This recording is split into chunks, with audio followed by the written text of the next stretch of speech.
General George S. Patton was a larger-than-life figure in World War II, a commander whose fierce determination, iron discipline, and relentless drive made him one of the most feared and respected generals of the Allied forces. From the moment he stepped onto the battlefield, he carried himself with the confidence of a man who believed that victory was not just possible, but inevitable, and he demanded the same belief from every soldier who served under him. Born into a military family and inspired by stories of ancient warriors, Patton viewed war as a test of courage and speed, which shaped his aggressive style of leadership and his famous philosophy that armies should always move forward, never hesitate, and strike before the enemy has time to react. During the campaigns in North Africa and Sicily, he demonstrated this approach with breathtaking effectiveness, pushing his troops across deserts and mountains at a pace that stunned both allies and enemies, often leading from the front and personally visiting the battlefield to inspire his men. And although his strict discipline and blunt personality sometimes caused controversy, his soldiers respected him deeply because they knew he shared every hardship with them and would never ask anything of them that he would not do himself. When his armored divisions later swept across Western Europe, breaking through German defenses and racing toward liberated cities, Patton's reputation as a brilliant strategist and a relentless warrior became legendary, and he came to symbolize the spirit of determination and boldness that helped turn the tide of the war in favor of the Allies.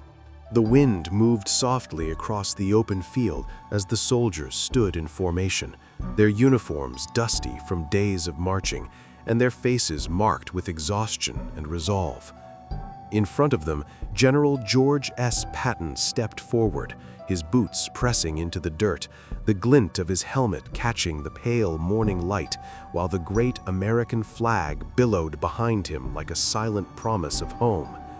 Tanks and jeeps waited nearby, engines idling, ready to surge forward at a moment's command, and the air carried the low murmur of distant artillery. Patton's voice rose strong and unwavering as he spoke, not with gentle comfort, but with the fierce determination of a man who demanded courage above fear. His words cut through the tension like steel, reminding the men that history would remember what they did in the hours ahead. The soldiers listened in silence, eyes fixed on him, and in that moment their fatigue seemed to fall away, replaced by a quiet, burning confidence. When he finished, there was no applause, only a shared understanding, a silent bond between leader and men as they turned toward their vehicles and the uncertain battlefield waiting beyond the horizon.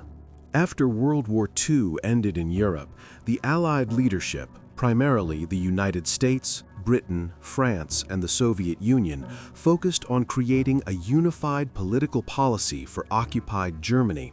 And one of the central goals of this policy was denazification, meaning the systematic removal of former Nazi party members from positions of authority in government, police, education, and administration, so that Germany could be rebuilt as a democratic society free from fascist influence. At the same time, the Allies emphasized cooperation among themselves, especially coordination with the Soviet Union, because although they had different political systems and growing mistrust beneath the surface, they still needed to work together to manage post-war Europe, divide occupation zones, establish laws, distribute resources, and maintain stability in a devastated country. And this cooperation often took place through high-level meetings, policy reports, and formal reconstruction plans, where political decisions sometimes clashed with military viewpoints, creating tension between the practical needs of governing Germany and the broader diplomatic goal of preserving Allied unity during the fragile transition from wartime alliance to the early stages of the Cold War. Patton's disagreement with Allied occupation policies, as he believed that these strict denazification measures and political directives did not align with practical military and social realities in post-war Germany.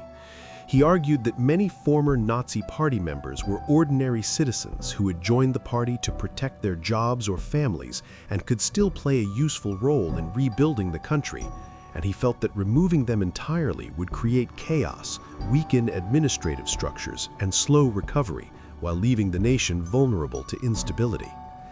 Moreover, Patton was deeply concerned about the emerging threat posed by the Soviet Union, viewing it as a more dangerous long-term adversary than a defeated Germany, and he believed that overly conciliatory policies toward the Soviets and rigid adherence to political directives could undermine U.S. military objectives, compromise security in Europe, and limit the ability of the Allies to manage Germany effectively, which is why he repeatedly voiced his skepticism and privately criticized the official policies, insisting that pragmatism and strategic foresight should guide decisions rather than strict ideological enforcement. Patton was formally presented with a policy report that outlined the Allied occupation strategy, including strict denazification measures, collaboration with other Allied powers, and directives for political and administrative control over post-war Germany, and he was expected to review and officially approve or sign the document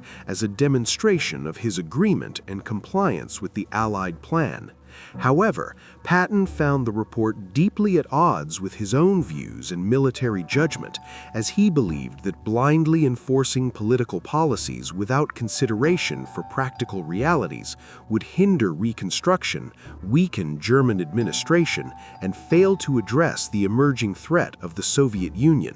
And his refusal to sign the report was not merely a personal act of defiance, but a deliberate statement that he would not endorse policies he considered impractical or potentially harmful, reflecting his broader belief that military leaders should retain independent judgment in matters that affected security and stability, even when facing pressure from higher political authorities.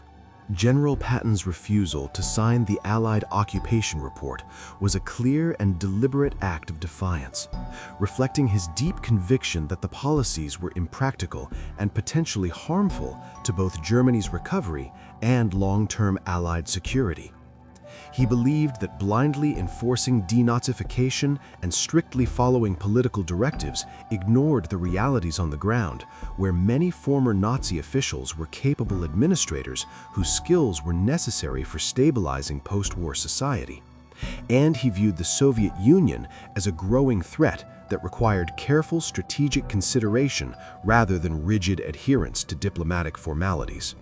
So by refusing to endorse the report, Patton openly asserted his independence as a military leader, signaling that he would not subordinate his professional judgment to political pressure, a stance that drew immediate attention from higher command and diplomats alike, creating both admiration among those who respected his courage and criticism from those who saw his actions as insubordination, ultimately setting the stage for conflict between his personal beliefs, military authority, and the broader political goals of the Allied occupation. Patton's refusal to sign the report, combined with his outspoken criticism of Allied policies, quickly generated significant controversy and political backlash, as his views were seen as challenging the authority of both military superiors and diplomatic leadership. While some of his peers and subordinates admired his courage and blunt honesty,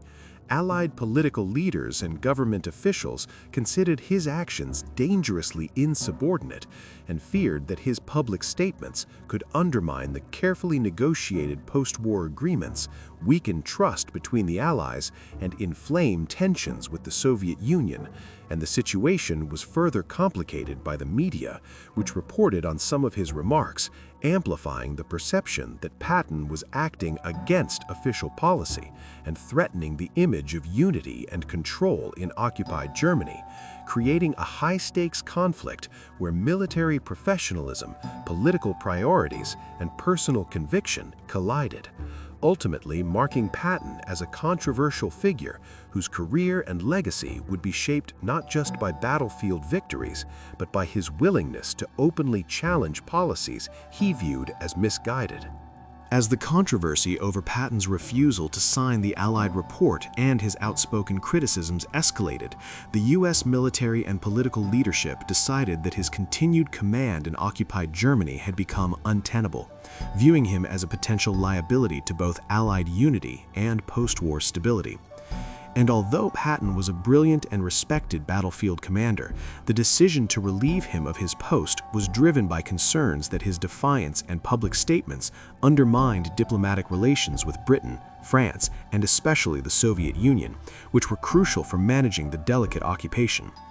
His removal was a deeply personal blow to him, as he had devoted himself to rebuilding Germany in a way he believed was both practical and strategically sound. Yet it also underscored the limits of military authority in matters of political policy and diplomacy, highlighting the tension between personal conviction and institutional obedience. And despite being relieved, Patton remained a legendary figure, admired by many for his courage and candor, while his critics viewed him as reckless, making this episode a defining moment in his post-war career and a symbol of the complex intersection between military leadership and political oversight in shaping the future of Europe.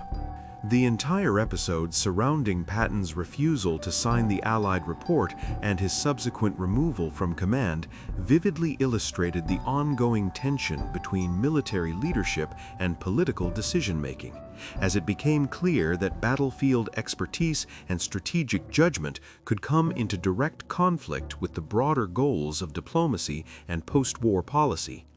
While generals like Patton prioritized practical concerns, efficiency, and security on the ground, political leaders were focused on maintaining Allied unity, enforcing ideological objectives such as denazification, and managing the delicate relationship with the Soviet Union, creating a situation in which military initiative could be constrained or overridden by civilian oversight.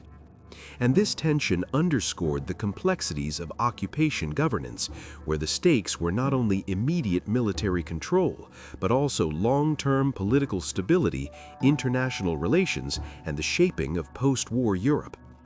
Patton's case became emblematic of this conflict, demonstrating both the value of independent military judgment and the potential consequences of openly challenging political authority, serving as a cautionary example of how personal conviction, professional experience, and institutional priorities can collide in moments of historical significance. The Patton episode also reflected the early emergence of Cold War tensions, as his outspoken mistrust of the Soviet Union highlighted growing suspicions among some American military leaders that the wartime alliance with the Soviets was fragile, and that their ultimate intentions in Europe might be expansionist and threatening.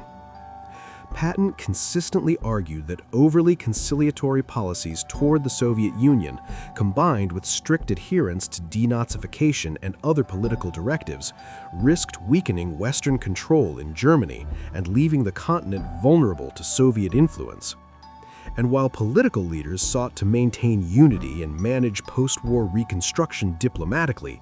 Patton's perspective underscored the underlying strategic anxieties that would soon evolve into the ideological and military standoff of the Cold War, making his refusal to follow policy more than a personal act of defiance, but a prescient warning about the limits of trust in international alliances and the importance of balancing political objectives with military security. And this episode ultimately became a historical example of how individual military judgment can foreshadow broader geopolitical conflicts, illustrating that the seeds of East-West rivalry were already present even as the war officially ended.